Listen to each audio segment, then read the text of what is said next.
एक बार एक भक्त था, लड्डू गोपाल जी की सेवा करता था, पर उसके जीवन में इतना कष्ट था, इतना दुख था कि वो रोज लड्डू गोपाल जी से प्रार्थना करना था, मेरे जीवन में सुख आ जाए, मेरे जीवन में सुख आ जाए।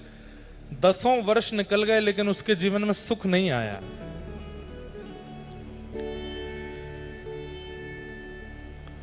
तो एक दिन उसका एक मित्र आया, उस मित्र ने आकर के कहा, बोले भैया हमारा तो घर भी बन गया, हमारा तो व्यापार भी बहुत अच्छा चल रहा है, बच्चे भी अच्छे पढ़ लिख रहे हैं, बहुत बढ़िया चल रहा है। तो उस भक्त ने कहा, भाई तुम कौन से भगवान की पूजा करते हो? मैं गोपाल जी की पूजा करता हूं, 10 साल से कह रहा हूं, मेरा तो कोई भी काम नहीं बन रहा।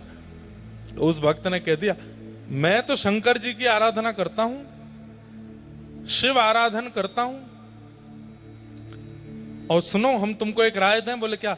ये गोपाल जी की सेवा आप थोड़ी तुम कम करो, शंकर जी की आराधना करो। शिव भक्त, शिव जी जल्दी प्रसन्न होते हैं। और मेरा आपका, हम सब संसारी लोगों का स्वभाव ऐसा ही है, जहां की तरफ हमको लगता है कि पड़ला भारी है, हम वहीं की तरफ झुक जाते हैं।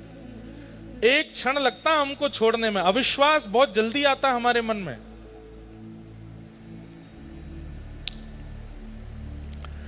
गोपाल जी को उठा करके अलमारी में रख दिया, शंकर जी ले आया, अब शंकर जी की पूजा करने लगा।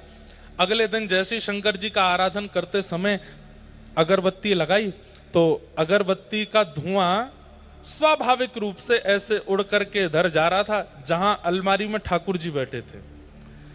तो उस भक्त ने क्या सोचा, 10 सालों से तुम्हारी पूजा कर रहा हूं, आज तक बोले नहीं, आज तक मेरी एक भी बात मानी नहीं, आज तक मुझे कुछ भी दिया नहीं, और आज जैसे ही खुद को अलमारी में बैठा के शंकर जी की पूजा करने लगा तो उनकी अगरबत्ती का धुआं भी अपनी तरफ खींच लिया।